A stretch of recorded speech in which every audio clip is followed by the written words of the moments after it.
Thank you very much for joining our webinar today. We are planning to have a conversation about the vulnerabilities and how to identify our cybersecurity vulnerabilities.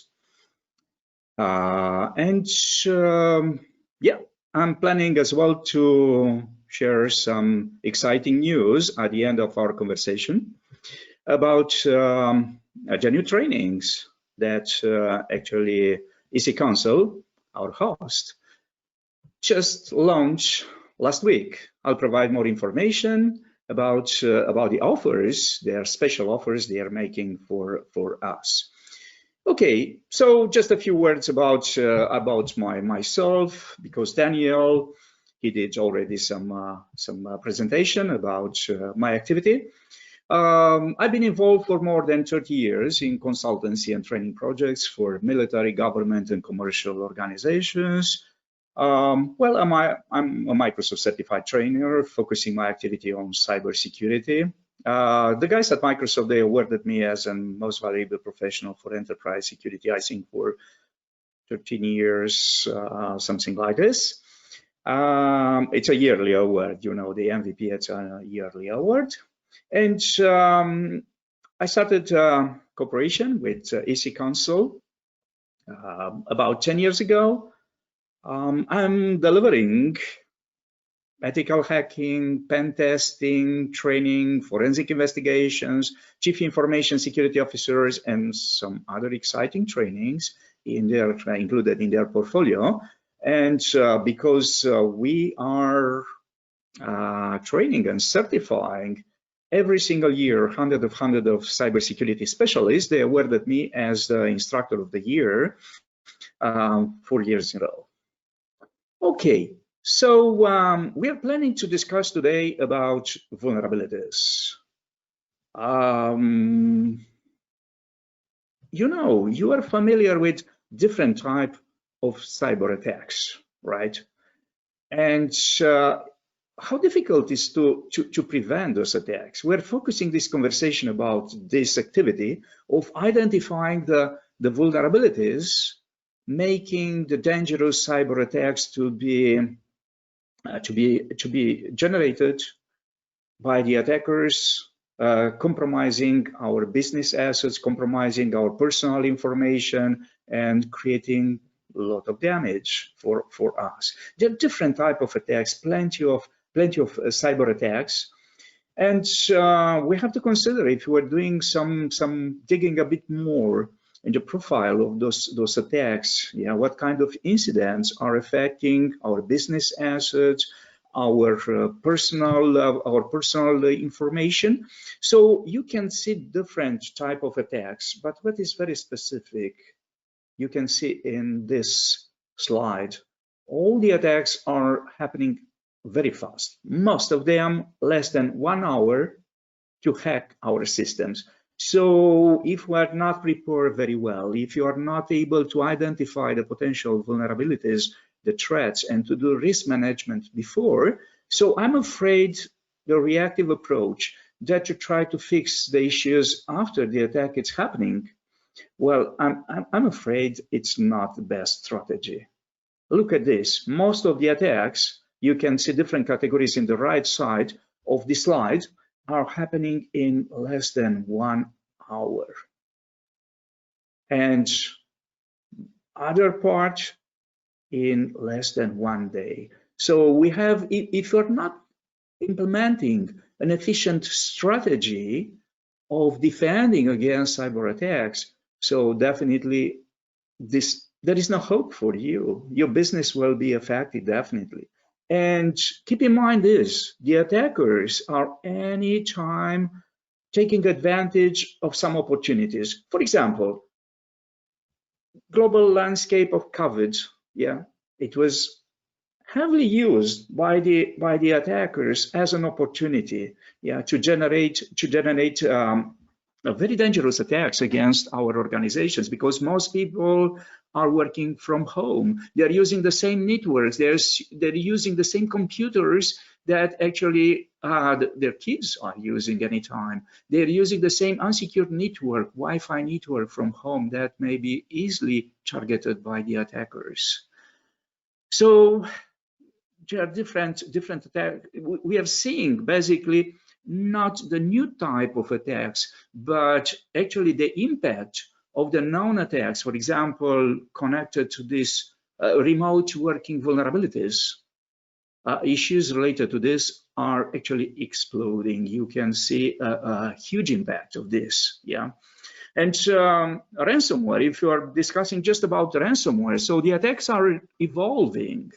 Unfortunately, we've seen in the news a couple of days ago, a patient dies after a ransomware attack. So it's the first time we've seen in the history a patient is dying because of a cyber attack. What was happening? Not going too much into details. It was in Germany, an attack. It was happening. It was affecting actually the IT system of a hospital, and because of this, the emergency services, they send the patient somewhere, into the other hospital for treatment in another hospital 20 kilometers away, but unfortunately it was too late for the patient. He died on the way to that hospital. So we can actually providing a bit more details because the police, the law enforcement agencies, they made an investigation in Germany. It was revealed they were able to identify the attackers, and the attackers were saying, "Okay, sorry, because we were not targeting directly the hospital. We were planning to launch an attack against a university campus, and unfortunately, the hospital, it was a lateral victim." But the accusation against them, it's that one of murder. Well, we can extend the conversation about the attacks exploiting the vulnerabilities, yeah, and about the impact on the business and the personal life of all those attacks. What we can see, analyzing the vulnerabilities exploited by the bad guys, we can see, if you are analyzing this report, you can see most of the vulnerabilities, about 60% of the vulnerabilities are, the attacks are exploiting some vulnerabilities as 0 days. So there is no patch. Even the information about the attack, it was revealed, the vulnerability, it was revealed, there is no patch to fix the issue. So the attackers are taking advantage of this, and they are building this attack based on the information provided, which is disclosed actually. And yeah, they can generate an attack as long as there is no patch for that attack. But what is surprising, about 40% of the attacks are happening after a patch it was issued, typically 1 week after the patch issuance or even more. Why? Because of negligence of the companies. Companies, they are not implementing a very effective strategy of addressing the vulnerabilities in order to fix the issues. So we have to keep in mind, it's a bit scary, yeah, right? If you're seeing this, but we are seeing a lot of very dangerous attacks happening after a patch it was issued, because organizations are very lazy in implementing the fixes, or they're completely negligent. They are ignoring this. Okay, so let's discuss a bit more about the vulnerabilities. We have in this slide, you can see the definition, a clear definition of a risk. Yeah, because if you identify, as long as you are identifying some business assets or your personal information, we have to identify the risks associated to this and to address the risk through risk management. I hope you're familiar with those concepts. Yeah.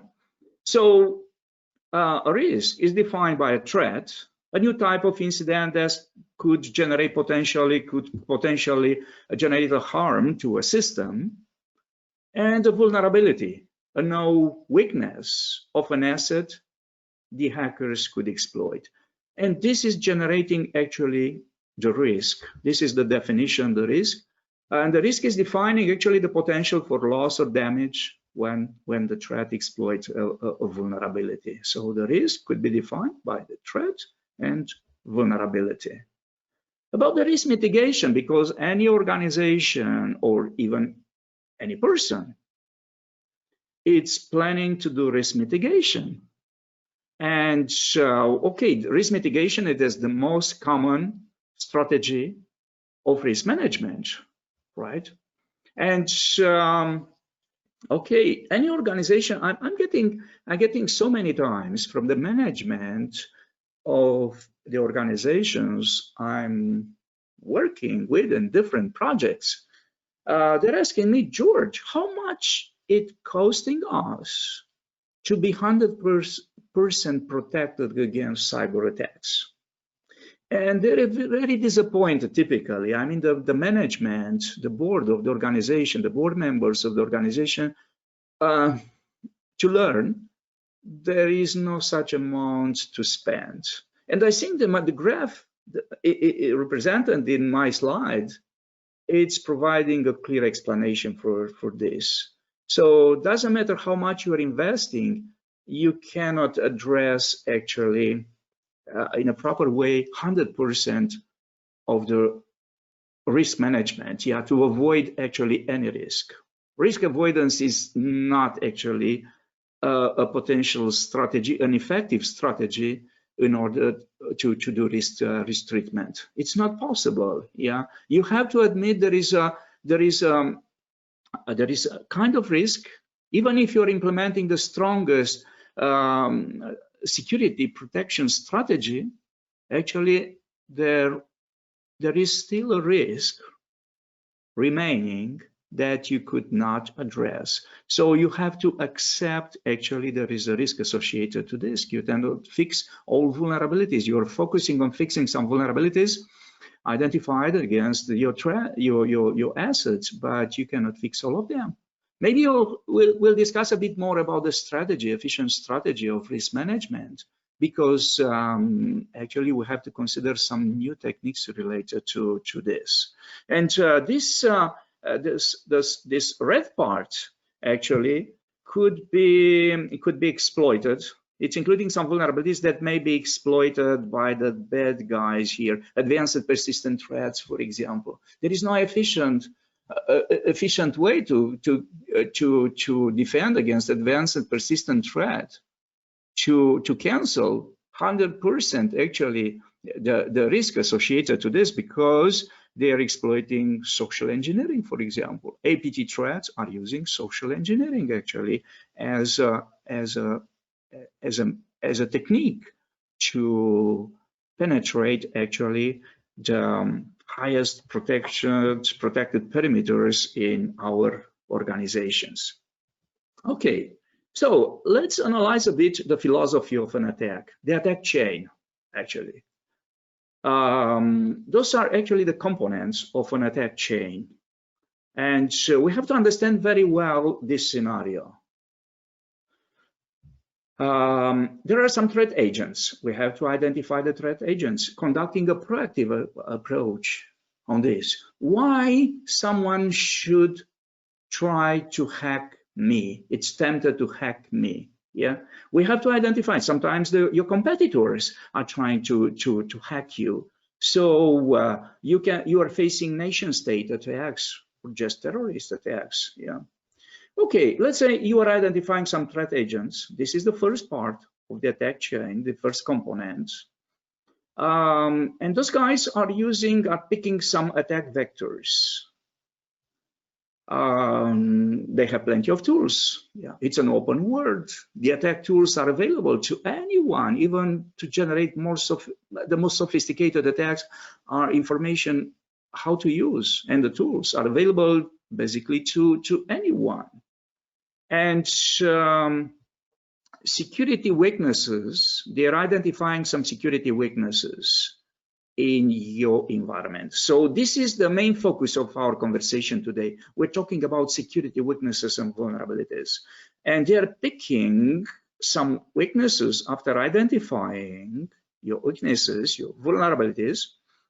They are identifying some missing controls, security controls, and using the attack tools, they can generate a technical impact, taking control of your assets, for example, having access to your databases, and this is generating a business impact to your organization. That could be a personal, in fact, there is a cost on this. Yeah, for example, even affecting your personal information. We have to identify anytime the damage generated to this.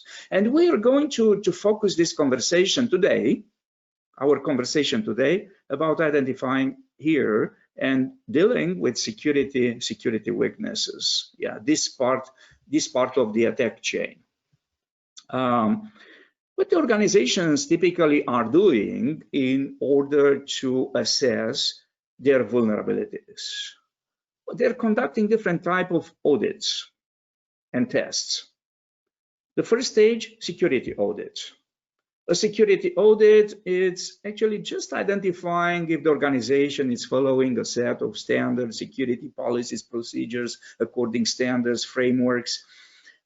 Does not necessarily mean if you are passing a security audit, if you're getting a good score there, you are protected. But you can actually, this is checking for compliance, security compliance into organizations. So minimizing actually some risks is still important. The next stage could be this one, vulnerability assessment, which is actually focusing on discovering the vulnerabilities in information system. And that should be not the last stage of your investigation. So included in the cybersecurity strategy of your organization. So you have to go further to do penetration testing, because there is a strong relationship between vulnerability assessment and penetration testing. What is doing penetration testing? Based on the results and report provided by vulnerability assessment, which is a very important process in organization. So you are emulating some guys, the red teams are actually internal or external guys are simulating attacks and trying to see if the vulnerabilities may be exploited by the bad guys. Actually, they're simulating the activity in pen testing. You are taking the reports generated by vulnerability assessment activities, and you are checking if your assets may be vulnerable, and those attacks could happen in real life, and how effective may be those attacks in real life. So there is a strong relationship between the vulnerability assessment and penetration testing. To be more specific on this, I can show you this representation. Yeah, the relationship between penetration testing, red teaming, and threat hunting. Threat hunting, this is the first kind of activity that may be conducted by the security guys in your organization. So unfortunately, not any organization is appointing a threat hunting a specific activity and a team for this. We have to set up a threat intelligence team. The large organizations, they are aware of this, and they're appointing a such team, and they're conducting a such vulnerability research in a proactive mode. Yeah, identifying, learning a lot about the latest attacks, and checking for the new threats, and checking if such attacks could be effective in your environment. Actually, their activity is definitely a very proactive activity. Yeah, they're finding information about the potential, the latest vulnerabilities, and they're pushing this information. They're supplying this information to some other teams in the organizations, including the business people in the organization. And pen testing, it's the activity to find vulnerabilities in a company assets. So identifying the vulnerabilities that could affect the business assets of your organization. And what is red teaming? Red teaming, it's a particular type of activity. We have a red team in our organization, and those guys are generating a simulated attacks to get access to specific information. Their activity is prevention based. But as you are seeing, I'm providing you more information. Sorry, I'm providing more information about this, about the activity of the red team in the organization. But you can see there is a common area, there is a interference, yeah, between threat hunting, penetration testing, and red teaming. And to be more specific here, because sometimes people are confused. So what's the difference between vulnerability scanning, penetration testing, red team activity? So for example, vulnerability scanning, because this could be done typically before, we are conducting vulnerability scanning, identifying the vulnerabilities, typically without attempts to exploit those vulnerabilities. We're just identifying the vulnerabilities. And based on the vulnerability reports, the pen testing, the guys doing pen testing, red team maybe, they're actually trying to exploit those vulnerabilities. Yeah, you can conduct both of the activities, vulnerability scanning and penetration testing. That could be an external vulnerability analysis or internal vulnerability analysis. So we have different type of activities. But you can see the relationship between their activities. So typically, vulnerability scanning is not trying to exploit, just identifying the vulnerabilities, and penetration testing is checking if such vulnerability may be exploited in your particular environment by the bad guys. So it's a strong relationship. So actually the penetration testers are using the work of the vulnerability scanning reports, you know, and the guys involved in vulnerability scanning. There is a very tight relationship between. And just to prove this, you can see on my screen now the phases of penetration testing, starting with planning, discovery of the resources, the assets, organizing the assets, identifying the critical assets, doing kind of reconnaissance, yeah, trying to find more information about those assets in the organization. And after that, it's mandatory to start vulnerability analysis and penetration testing. After that, based on the results of vulnerability analysis, is trying to do exploitation and, of course, providing reports. So that means what? Actually, vulnerability analysis, it's an important part of the penetration testing process. Just to provide an example of pen testing approach, yeah, identifying some potential vulnerabilities, learning a lot, searching for open source intelligence related to new threats and vulnerabilities. Yes, open source intelligence, phase number 2. And after that, vulnerability analysis, actually it's identifying some entry points. Based on the vulnerability analysis in a pen testing approach, you can identify an entry point and trying to do some exploitation. Reporting about vulnerabilities may be, yeah, even considered here.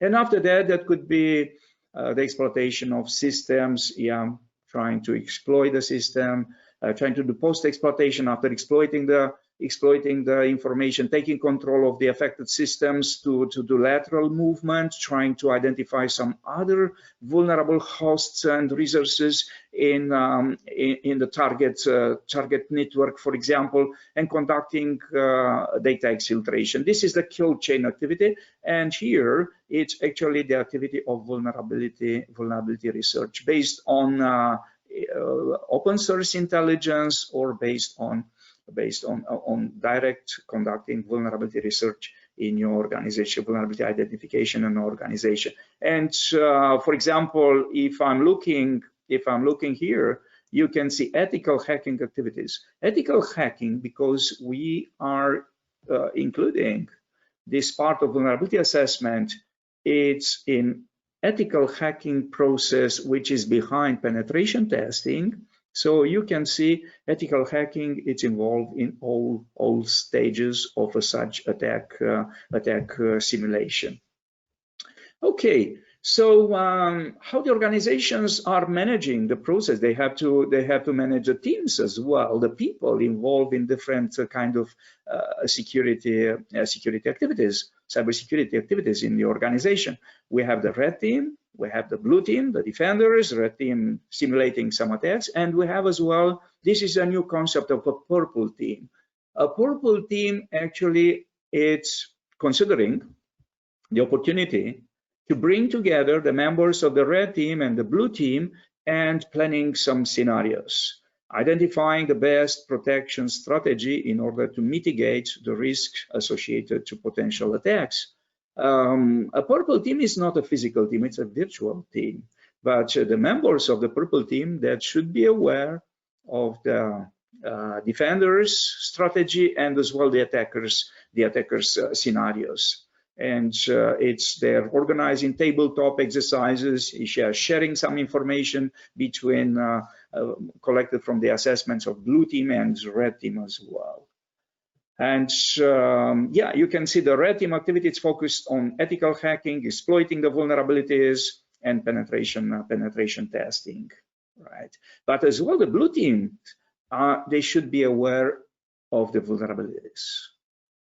Of course, they're using this information. And the purple team activity is the most efficient one to provide the best protection strategy for an organization. And for example, we have the scenario here of the red team methodology, offensive methodology, including here vulnerability scanning. And you can see, in this picture even some popular tools that we are using for vulnerability scanning.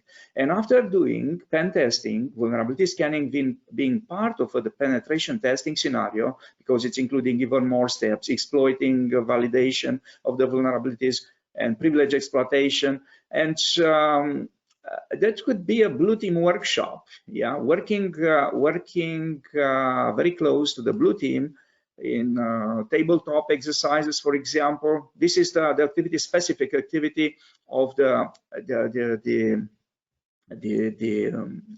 purple teams, right?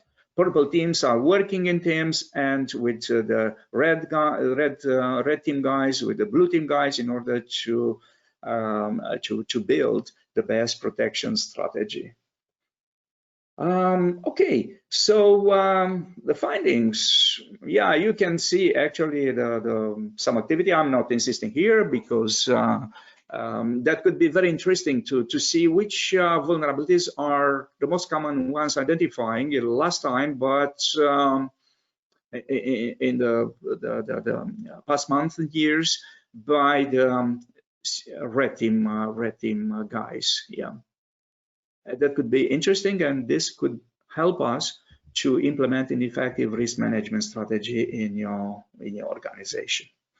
Okay, so let's talk something about vulnerability management. Vulnerability management life cycle here, which is important, of course, right? We have actually 6 main steps in the vulnerability management if you're talking about vulnerability. So creating a baseline, doing a vulnerability, conducting a vulnerability assessment, which is the most important stage, and after that passing the results from the vulnerability assessments to risk assessment guys.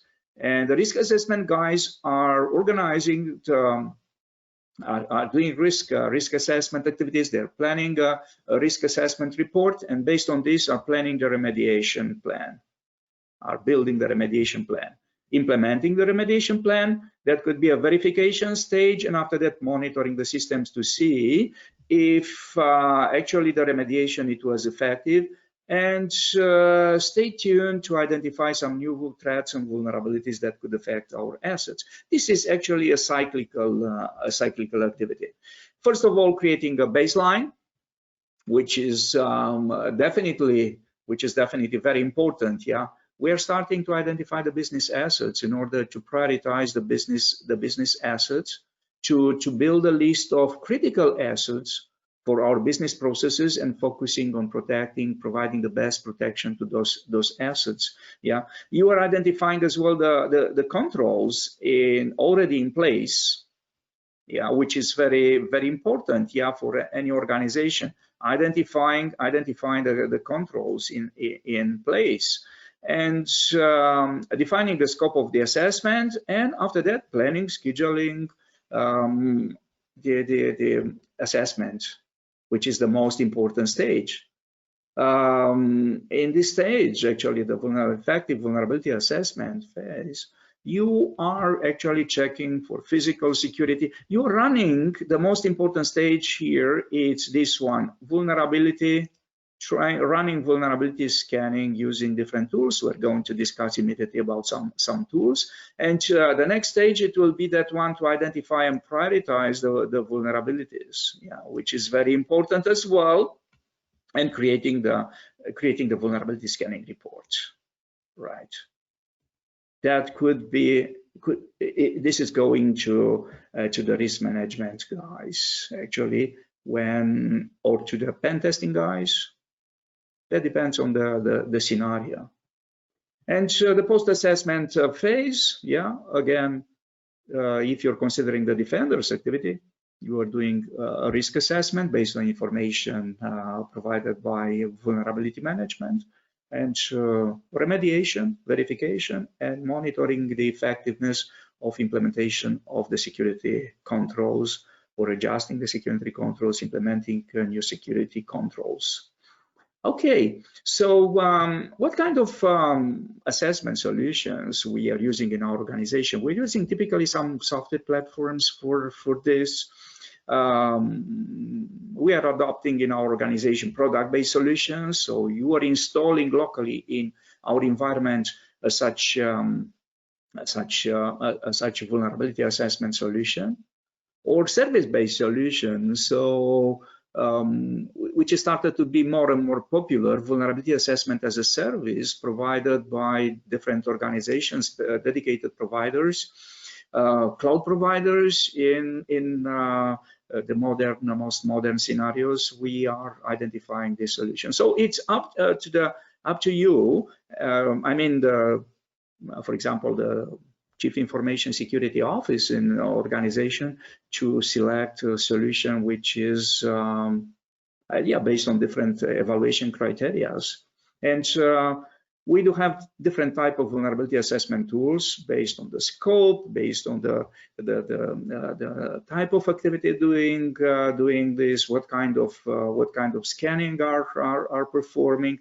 And we have active, passive tools. We have host-based, network-based, scope-based, application-based, and different type of vulnerability assessment tools. We have complex platforms doing complex assessments, or just dedicated tools for a particular application, for example. How to select a vulnerability assessment tool? This is a very common question I'm getting when I'm involved in some security projects for different organizations. Yeah, how to select a vulnerability assessment tool? Yeah, you have to analyze the capabilities and the scope of this assessment. Yeah. What is very important when you are adopting a solution, actually, we are actually using a platform, adopting a platform, doing this. It's very important to that solution to provide very accurate scanning. I mean, updating the information about the latest threats and vulnerabilities very quickly. Actually connected anytime to identify 1 hour. That could be too long, yeah, to update the information in that database. You've seen my report before, yeah. And as well, capability to do some customized testing, smart search, to schedule some different type of tests, targeting different scopes in an organization, and ability to provide very accurate reports, that may be used by different guys in an organization. Yeah, for example, the pen testing guys could use, or the defender guys, the blue team guys may use this. The risk management guys may use those reports. So those vulnerability assessment reports are very important for your organization.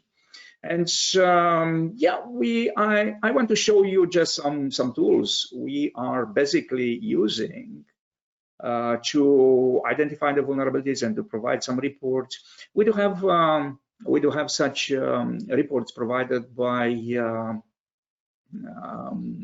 government organizations, available publicly open source platforms, able to provide us some information about the latest threats and to identify if those vulnerabilities are actually matching your organizations that could affect our organization. So the information it's provided by public organizations like NIST, for example, guidance related to this. I'll show you some examples related to this. It's provided by some commercial organization, such information about the vulnerabilities.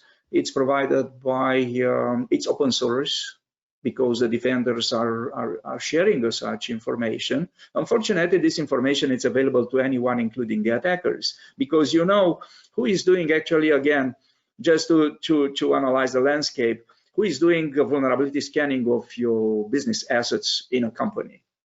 You are expecting to do this dedicated teams of defenders, for example, the red team guys,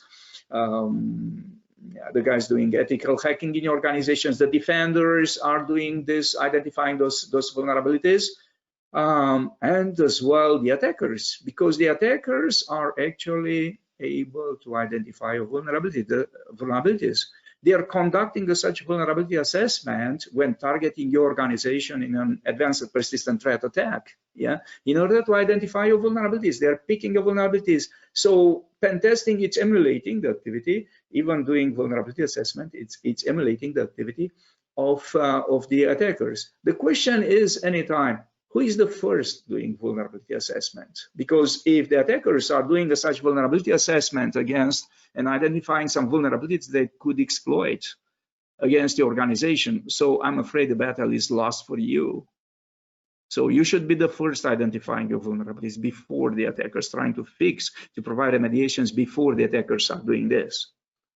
Okay, so if I'm checking, I think I want to show you directly such examples. For example, this national vulnerability database provided by NIST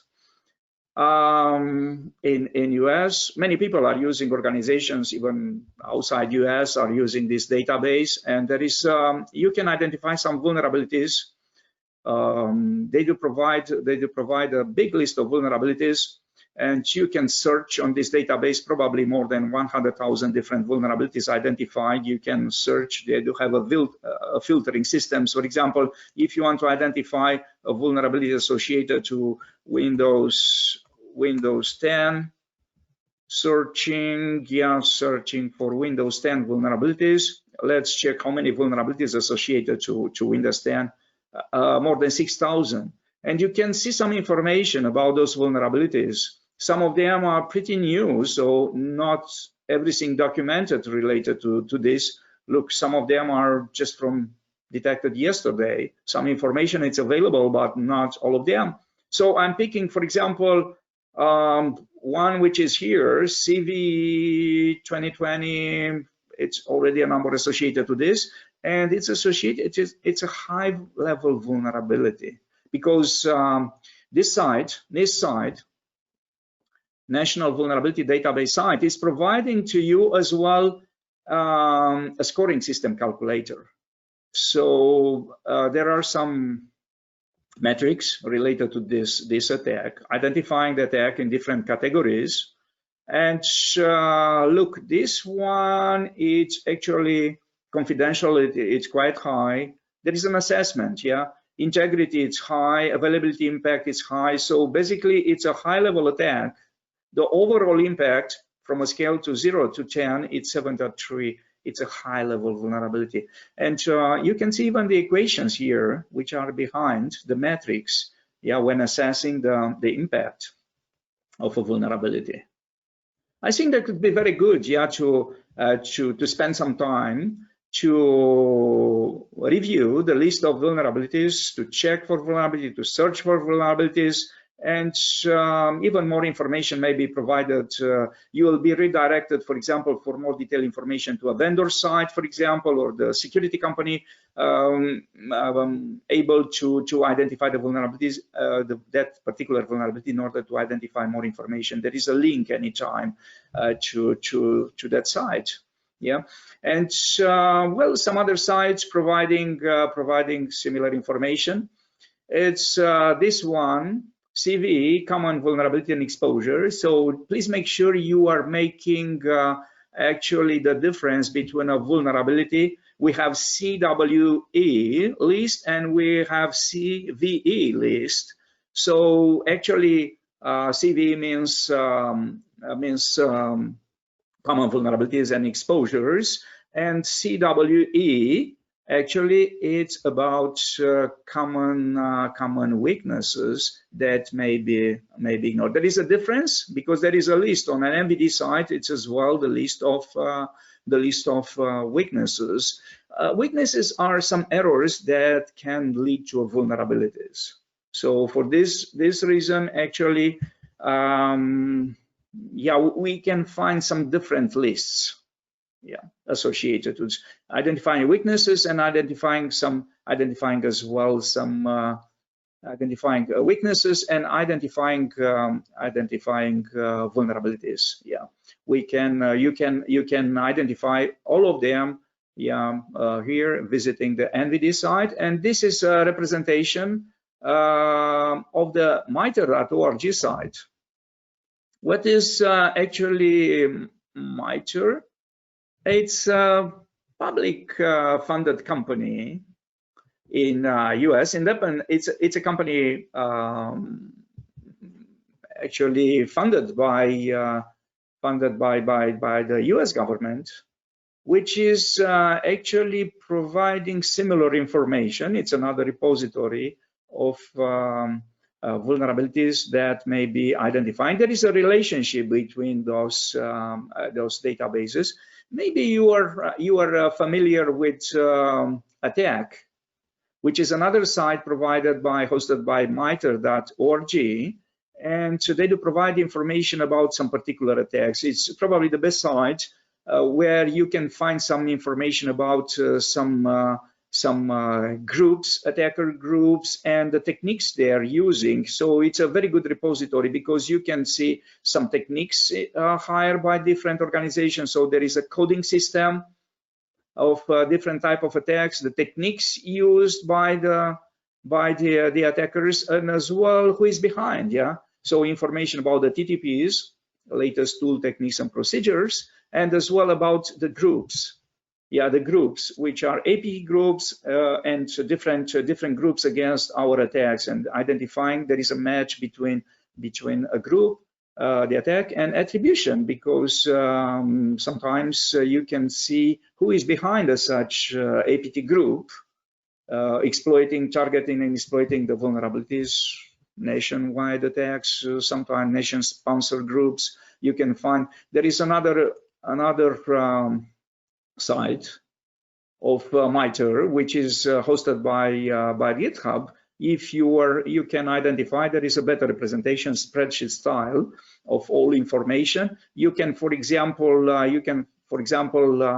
select a particular group. So we are talking those days about the attacks generated by APT 41. Okay, I'm selecting APT.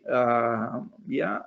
This attack, and I'm seeing I can check for what kind of techniques they are using for different stages of attack: initial access, execution, persistence, privilege escalation, and so those are the attacks. But there is information related as well how they are detecting the vulnerabilities in order to exploit those vulnerabilities. It's a very good site, this one of Attack Navigator Enterprise. I'm inviting you to MITRE Attack Navigator to visit the site if you want to learn more about particular attacks. It's a very good repository to these attack techniques and how different attacks are exploiting the vulnerabilities. Another public database, another database which is publicly available.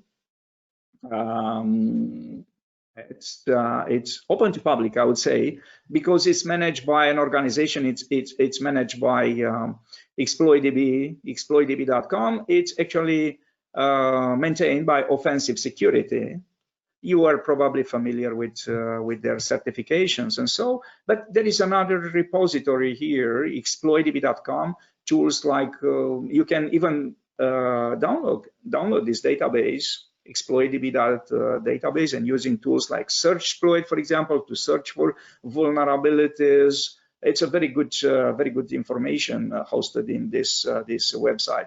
They're hosting even another page, Google Hacking Database, searching for some vulnerabilities, identifying some particular, and identifying even vulnerabilities based on searching on Google database.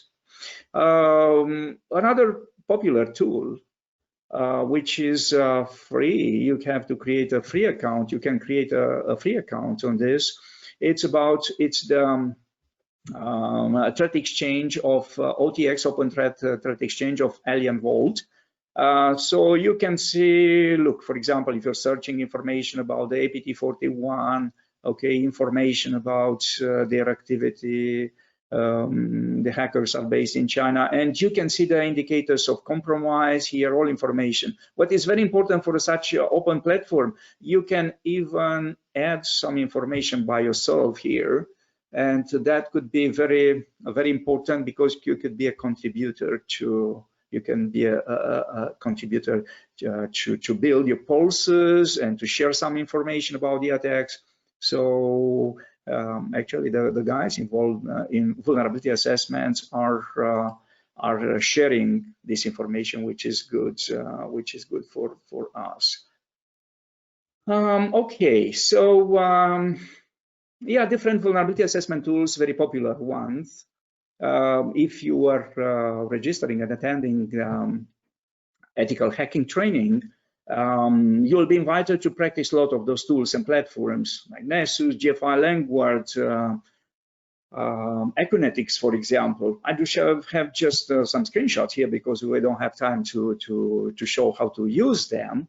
But definitely, as an ethical hacker, you should be familiar with those vulnerability assessment tools and how to use those reports, how to generate and use those reports using different tools and platforms. Because I did promise you to share some good news from EC Council about the new trainings available. This is actually a new track, a full track, which is pretty new, including some new trainings and as well some new versions for existing trainings. We are calling this a new vulnerability assessment and penetration testing track, which is including 3 different trainings. The first one is Certified Network Defender. This is a dedicated training for the blue team guys in your organization, for the defenders. And there is a completely new version. Actually, it was the launch for all those 3 new trainings. It was the launch event, it was last week. So we are scheduling already trainings in the next weeks for the new tools. CND version 2, CND, Certified Network Defender training. It's an amazing training for the defenders in the organization, for blue team members. Ethical hacking, a very popular training now, it's version 11. So the content, it was redesigned to include a lot of new features, a lot of vulnerabilities, a lot of ethical hacking tools and platforms, and new methodology. Well, I'm highly recommending you to learn about the new content here, to consider to attend beside the Certified Network Defender training, the CH ethical hacking training. And I'm sharing some information about the latest member of the vulnerability assessment and penetration testing track, which is CPENT. It's a Certified Penetration Testing Professional. So it's a next level after CH. In the CH, we do become familiar. We're testing a lot of platforms, and in the penetration testing program, penetration testing professional. So we are applying the knowledge from the ethical hacking to bringing it to the leveraging to the next level. We are focusing as well about the methodology of penetration testing. So actually all the knowledge that you need to become a penetration tester, a testing professional, and to start your activity. So there is a flow. It's not mandatory. If you are familiar, for example, with the network defender stuff, it's not mandatory to attend the C&D training, but in order to be an efficient penetration testing professional, definitely you have to attend first the ethical hacking. It's highly recommended, and based on your score, because there is a practical exam. You can check the site of EC Council about all information. It was already released. The information is already there about the new certification. There is a practical exam. It's you can schedule for 24 hours this exam, or you can split in two parts because maybe too long. Yeah, 24 hours continuous activity. And if you're getting a good score, you will be directly awarded as licensed penetration tester master based on the score you are getting to that practical exam. Of course, the last stage of your exam may be that one to submit a pen testing report to EC Council. If accepted, you will be awarded as a pen testing professional, or even if you are getting a very good score, marking a very good score, it will be directly awarded as licensed penetration tester master. So it's the new approach.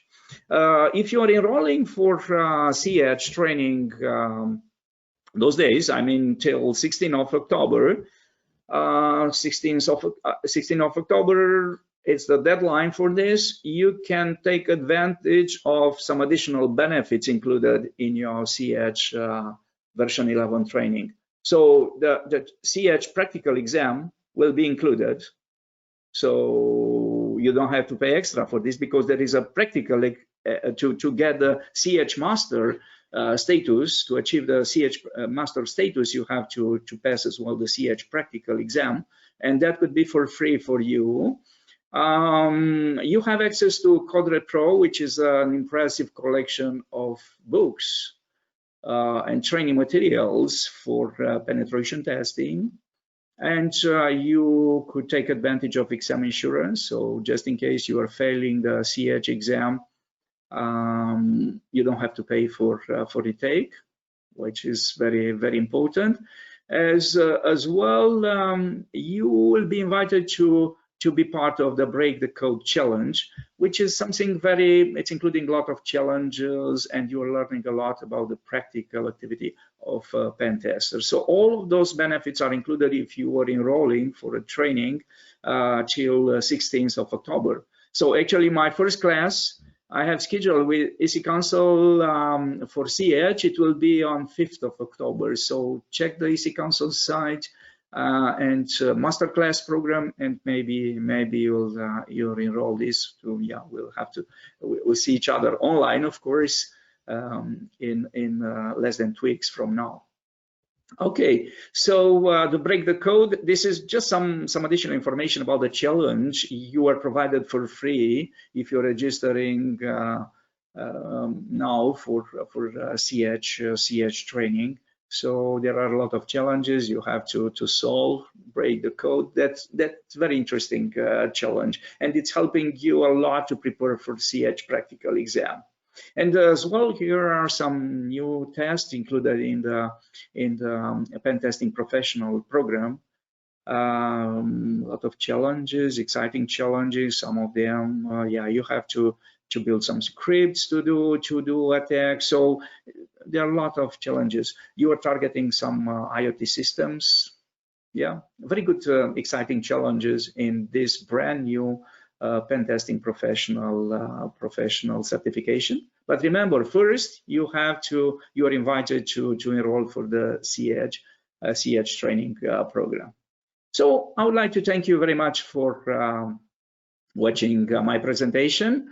And now it's time for questions. Well, I'm wondering if you do have some questions. You still have time to address the questions by chat, and I'll be here to answer your question. the next minutes. Yeah, thank you, George, for this amazing session. I'm sure everyone has picked up a lot of insights from it. So, guys, as George has said, we will be having a question and answer round. So, there's a questions tab there.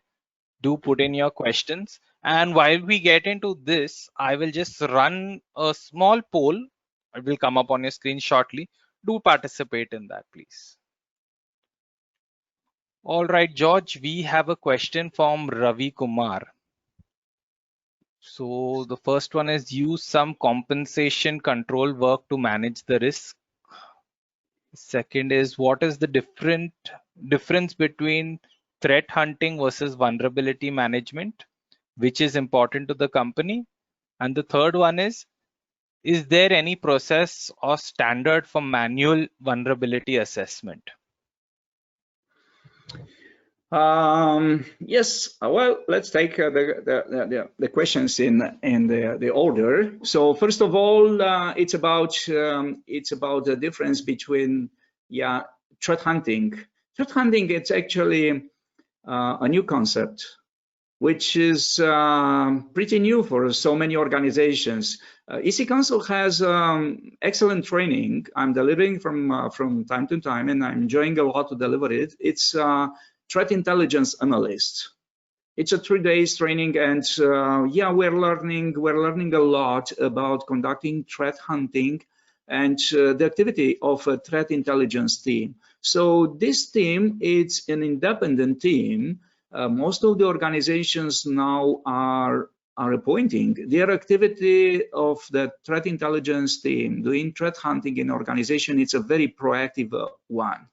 It's not necessarily related to the activity of the SOC center, the forensic investigation guys, or the pen testing guys, but they are feeding actually the information about the latest attacks to about the potential vulnerabilities, latest threats. They're conducting open source intelligence search a lot. And their job is to identify the latest threats and techniques, TTPs, that could affect actually the organizational assets. Their activity, again, it's a very proactive one. And they are working in the correlation with the SOC teams in organization, forensic investigators, incident response team in an organization, and of course, pen testing teams. And regarding the second question, if there is a framework for vulnerability assessment, yes, we do have such. We do have some frameworks for penetration testing, and vulnerability assessment is part of them. For example, if you are familiar with the NIST special publications, it's a large collection of documents providing some guidance to conduct different cybersecurity related activities in your organization. It's actually, you should check actually for a special publication 800 SP NIST SP 800 115, which is actually providing guidance how to do security assessment, including vulnerability assessment in your organization. As well, ISO is providing, and I'm pretty sure that in different countries, some frameworks actually are providing some guidance how to conduct vulnerability assessment to your organization. And actually, when you're considering platforms like Nessus, for example, or Equinetics, they are implementing such guidance. I have to mention as well OWASP for the web application OWASP organization. OWASP Foundation is providing a lot of guidance how to, it's actually a framework, implementing a framework, how to conduct web vulnerability assessment. So you have to search and to adopt for your organization the best framework that you could consider that could apply to your environment. It's fitting your environment. So the next question, please. Yeah, all right, George, we have another question from Clayton. Do you have any advice on asset management best practices as far as vulnerability remediation is concerned? At my company, we are having problems with identifying the proper owners of the vulnerabilities. In your experience, do you see vulnerabilities being owned more frequently by application teams or infrastructure teams? You know, actually, we should extend actually the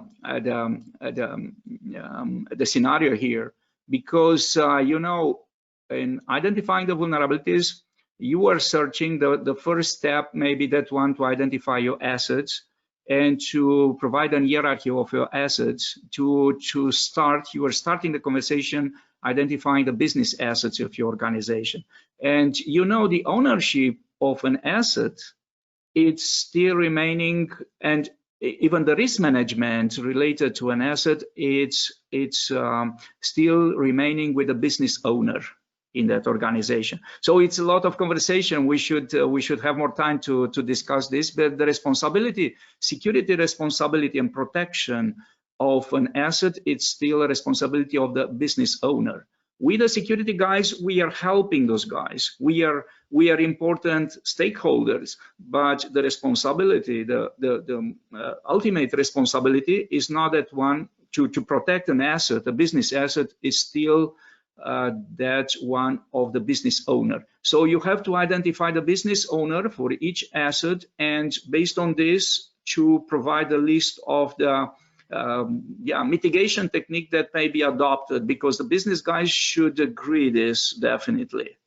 This is a complex assignment. Risk management in your organization, including business risk management, it's an important responsibility. And the guys involved in the vulnerability assessment are just feeding, if you do remember the presentation. And of course, the presentation will be available. It was recorded, and that will be available on EC Council site. So actually, the guys involved in the vulnerability assessment should feed the information actually they are detecting to the risk management guys. And the risk management guys are considering the involvement of the business guys in this team. It's an extended team of risk management. It's my opinion, but of course we should have more time to address this conversation, this topic, because it's a very important one. So my recommendation is that one, to review the topics related to security risk management, because those guidance and frameworks are providing very good ideas about this. Yes, we do have more questions. Yes, George, we do. So there's another question coming from Vivek. Is there any specific methodology used for risk assessment besides a couple of standard published by ISO BS? This is specific to application security threats. Yes, there are some, of course, if we're talking about application security, which is very, very important, of course, because especially web application security, it's important. Web applications are the most common target of the attackers. We do have frameworks for this. We do have OWASP. I think it's one of the best frameworks providing some guidance, in my opinion. But there are even some other frameworks related to this. And just I want to show you very briefly, maybe it's a very dynamic scenario of this one, of using some frameworks, because you know, some of you which are we have to obey PCI DSS restrictions. In some countries there are some mandatory standards, in national standards, to comply with this. We are applying for some international standards, and so. But even those scenarios are changing, and I want to show you maybe something like, for example, some new scenarios are coming.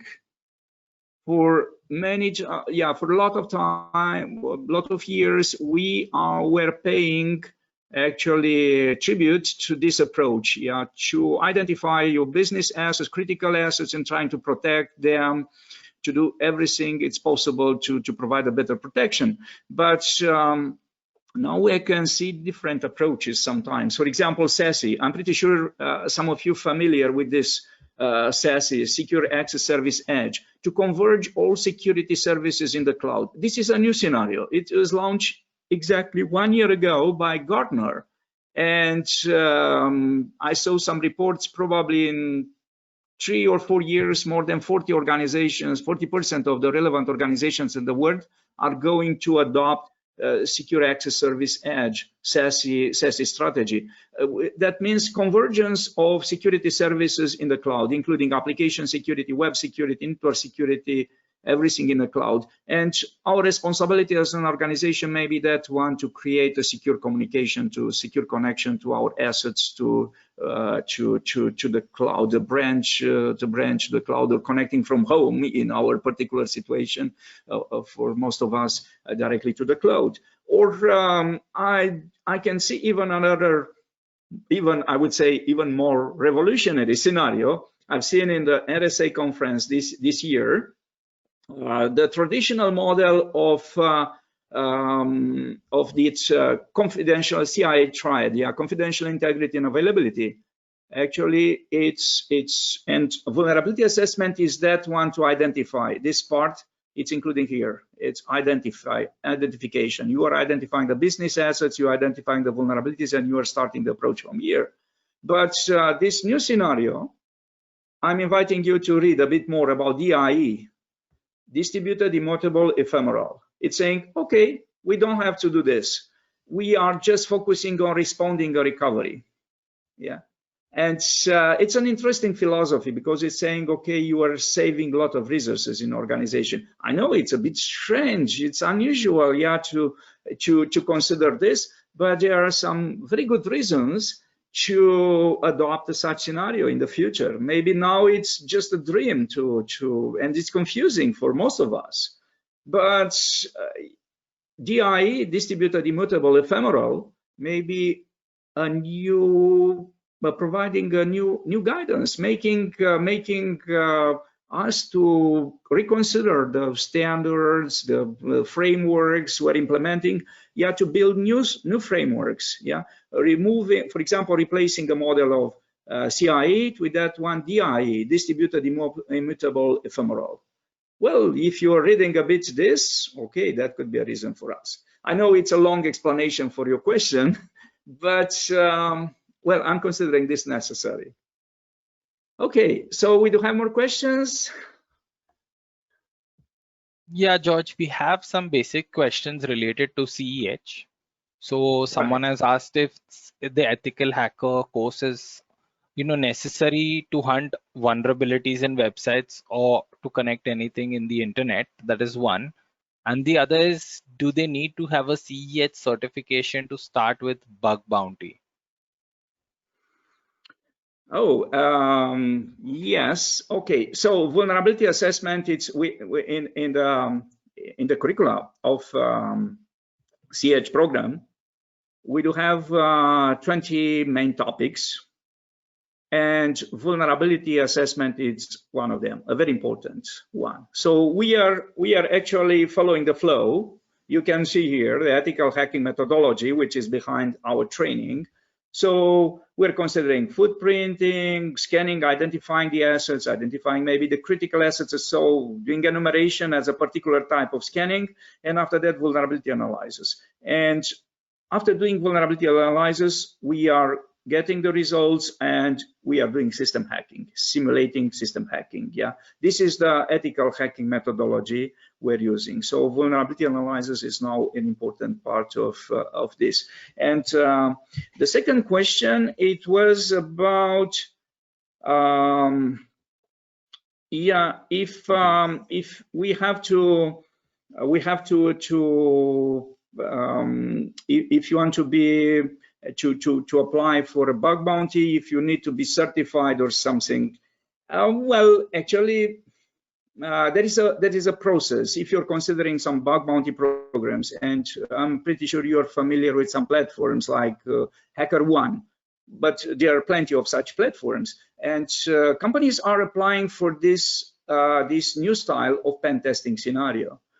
But that will be a registration process, and the registration process, you have to fill some information about yourself, because many organizations are conducting now bug bounty programs, including Pentagon, for example. I remember, a couple of years ago, they had a large program for bug bounty, and actually no less than 1,200 of people were registering for this program. Probably that will be some kind of search of your capabilities. Yeah, you should be, probably they do prefer, because there is a registration process, they do prefer, basically they are open to anyone, but most probably if there is a registration process, probably they do prefer the guys that can prove some experience of this, not just script kidders. Yeah, you have to impress them in order to register to such program. I'm joking a bit, of course, but of course it's not mandatory for a particular. Is proving your certifications, that could be important nearby, proving your experience as well. Yeah, probably. Some bug bounty programs are open to anyone. There are no restrictions, but most of them are requesting a registration process, and you have to prove something about your experience and qualifications. Okay, we do have more questions, Daniel? Yeah, George, just two more questions. So there's one that is asking about, some organizations do not consider the vulnerability management as a blue team process. Why is that so? That's one. And the other one is, do you have any automated tools to prioritize vulnerability basis threat intel? Yes, both questions are very interesting questions. Yeah, the first one, maybe it's better to answer the second one first. That could be easier, because the platforms we are using are very different.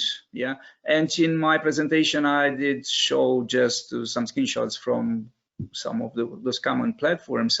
Some platforms are vendor based. Yeah, in order to do vulnerability assessment, and some platforms are open source intelligence tools. When conducting actually a vulnerability assessment, it's up to you what kind of platform we're combining the tools. Even the same company, for example, the same vendor is providing open source tools like Open Threat Exchange, Alien Vault, Open Threat Exchange, and they do provide some other professional tools. You have to pay to get more information to this. So there are different platforms and scenarios. And I told you in the CH training we have time to analyze the most common platforms and techniques you are using for vulnerability assessment, and as well to have some experience in practicing them, because there are about 200 labs in the CH training. About 200 labs available in a data center online. You have to test. You don't have to install the tools on your local machines. You have access to everything, and we're practicing a lot those tools, and we're making some comparisons between the reports provided by different tools. This is for the second question. And for the first questions, please remind me again. Not sure if I understood the question very well. Please remind me again the question, Daniel. Sure. So the question is, some organizations do not consider vulnerability management as a blue team process. Why is that so? Okay, yeah, it's a very interesting question as well. Actually, that could be vulnerability assessment, maybe an independent part of activity of the cybersecurity team's activity, but definitely the vulnerability assessment activity, even typically it's including in penetration testing. Yeah, I did present you the such scenario, vulnerability assessment being part of penetration testing, and penetration testing is typically done by the red team guys. But as well, the information generated by vulnerability assessment activities is very important for the blue team guys. But typically, this information is not going directly to the blue team guys. It's going through the risk management guys. You know, this is actually some particular, and maybe for this this reason. Sometimes organizations, when considering their strategy, they are not making direct binding between, they're not considering vulnerability assessment as part of the blue team activity. But in my opinion, it's something that should be conducted, not just, you need in your blue team some people capable to process the reports and to do some activities related to vulnerability assessment. Yeah, that could be important to do this, because and this is another conversation. I saw sometimes the organizations are saying, okay, we're applying for a automated platform, and the vulnerabilities are, they're providing us a list of vulnerabilities, but you still need some internal capabilities in organization. The guys that should be, or security guys that in blue team, in the red team, that should be, that could be important to be able to do vulnerability assessment by their own. Yeah, that could be very important, because even if you're relying on automated tools or information provided by bug bounty programs, so you need to deploy, you need to keep some expertise inside related to vulnerability assessment, is my opinion at least. Okay, so we do have more questions, or All right, it was George. enough No, for I today? think that was the last question. Yeah. So, thank you, George, for taking today's session.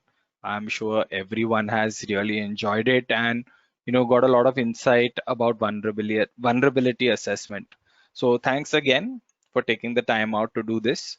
And thank I want to thank all of you on behalf of PC Council for attending today's session.